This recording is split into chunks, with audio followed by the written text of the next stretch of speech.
Okay. Excuse me. Hello everybody for planning approval. I'm producing this short video to cover preparation for consultations. So within this subject we will have quite a few consultations. We first of all have a consultation with the client to be clarifying briefs, etc., and get some more ideas from the client. Then you'll have a consultation with the building designer. Following that, you have a consultation with the council, and then another consultation with the building designer for project 1. Then we'll follow a very similar format for project 2 and project 3. That's all for planning approval. But what I'm going to go through today is preparation for the first consultation with the client, and then you can use these similar concepts and approach for preparing for your consultations in the future. So we'll go into project 1 for planning on the learn page. So scoot down. Project 1 in planning is lots of resources for you. We'll go straight to 1P task 3 client consult. So in that client consult, use that arrow to drop it down. Now there's just the assessment cover sheet here. That's just a formality that will be required to be filled out. However, we've got this PDF client consultation. If we open that up, go,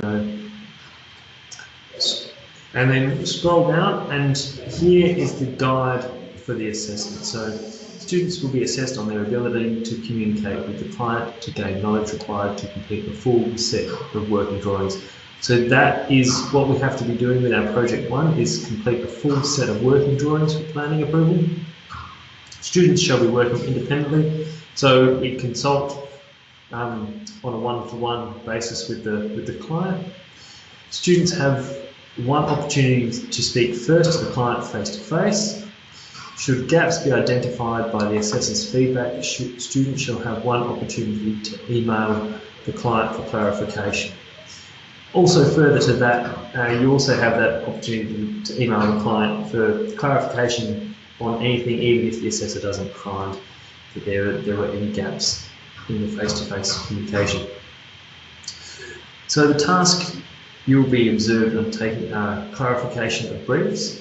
Now this portion is important for the preparation for the consultation. So we need to do a little bit of research and preparation for the consultation. So I suggest in preparation for the consultation you have this list in front of you. Either print this off in hard copy or write down these sections. So you'll have to clarify the brief. You'll have to clarify the materials. First up, the brief is located within the procedure document for project 1.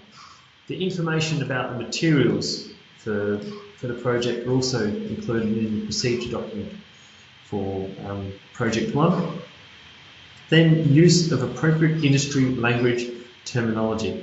This is very much up to yourselves to think about that and to think, okay, what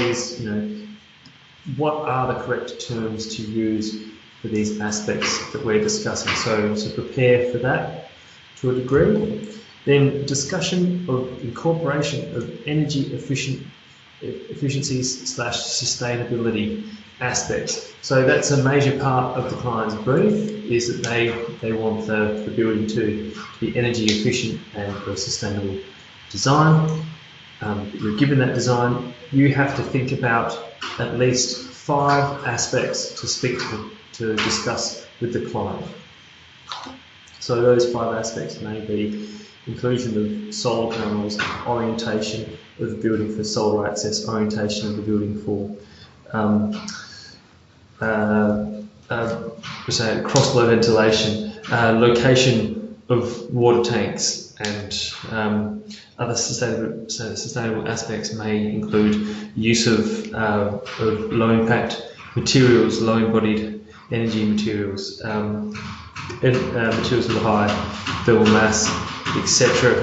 Possibly even gardens and watering on gardens in terms of native species of plants, etc.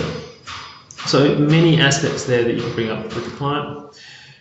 You will have to take notes and listen, so taking and reflective, or note-taking and reflective listening skills. So you're going to have to be making notes about your consult, because you'll be asked to provide a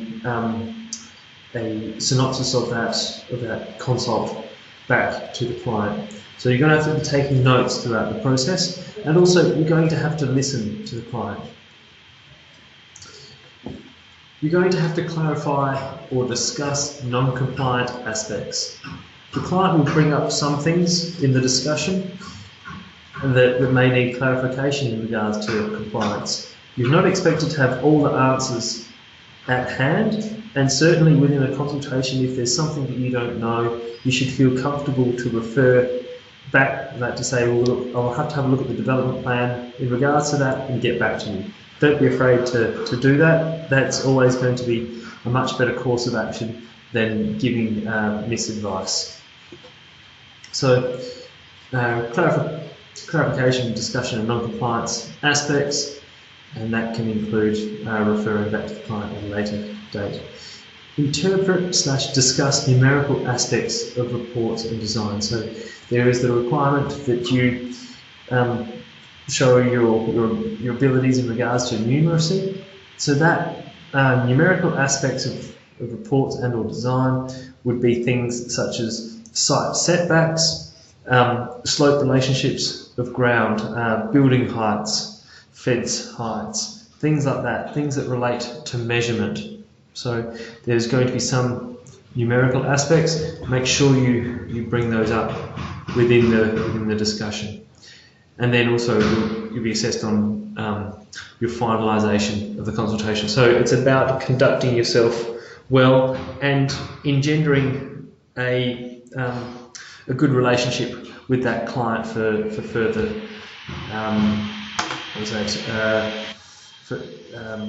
ongoing communication with that client. So you'll be referring, or be communicating with them further throughout the process, and you want to encourage that within your consultation.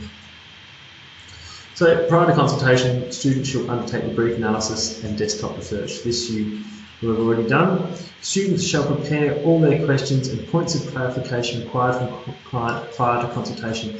This is going to be your most important thing for preparation for consultation. Student is to meet with the client at designated time and location. So for those of you in the class, I'll make a time with you during the day in which we'll meet up for that consultation.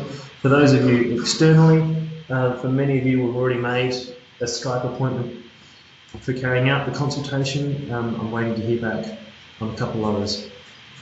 Student shall introduce himself and explain what role they are undertaking in completion of client's drawings. So that's probably the best introductory approach to the consultation. So you meet, introduce yourself, and let them know what your role is and what you'll be doing. Then move on to clarify the client's brief. Get them talking about aspects. 5. Commence with discussion of brief provided by client, clarifying some aspects to be taken into consideration. Clarifying all aspects that are ambiguous in nature, in design or materials. Then, if there's anything within the brief you would consider to be non-compliant, clarify that with the client. Be prepared for this to discuss possible consequences for submitting drawings to council with non-compliant aspects. So if you do have non-compliant aspects, what are both the time and financial ramifications of that? Clarify products to be used in the construction. So that information, once again, is in the procedure document. Discuss energy efficiency, sustainability aspects with benefit the design, so minimum 5. Again, ensure use of appropriate industry language and terminology throughout the consultation. Ensure reports/design drawings, site range and setbacks, structural overall heights, window heights, widths, graphical information from reports specifications are interpreted and discussed accurately. So you'll have started some of the drawings and had a look fairly well at that building that you'll be working with, and you'll be clarifying many of these aspects with the client. So these steps here, the numbered 1 through to 12, let that be your guide as to what the consultation is to cover. Now that consultation says here 10 minutes presentation, so you're allowed only 10 minutes to carry out your consultation with the client. That means that it's going to have to happen very rapidly, with about 1 minute for each of these aspects. So we've got 12 aspects to cover, 10 minutes to do it in. But you're expected to put in about 2 hours preparation time beforehand, so that the consultation is going to flow very well. This is normally the case with any form of consultation that you prepare, or with many forms of consultation. Some forms of consultation are much quicker, some require much more preparation. But you'll have to prepare so that you're not wasting each other's time at this point in time, and also to be, as I say, be very professional about the approach, in that you come to that consultation fully prepared, and that you don't have to continuously keep contacting the client afterwards for clarification of things that you could have clarified at the consultation. So think about that. Think about the 2 hours of preparation, and then the 10 minutes for carrying out the consultation. And beyond that, so the consultation can take place anywhere. So for internal students, we'll be organising that in a room which is quiet and vacant. For external students, we'll be doing that via Skype. Now I will have my sheet with my checklist that follows through to ensure that all the aspects are covered. I suggest that you bring along your list of 1 through to 12 aspects to cover. You also bring along a pad. You bring along plans of the building and anything that you've prepared, and something to write on, so that you're able to take notes of the whole process. And that's it. The main consideration is, yes, be well organised and keep it to 10 minutes.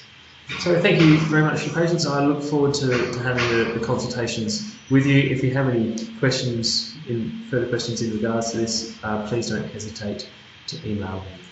So thank you very much.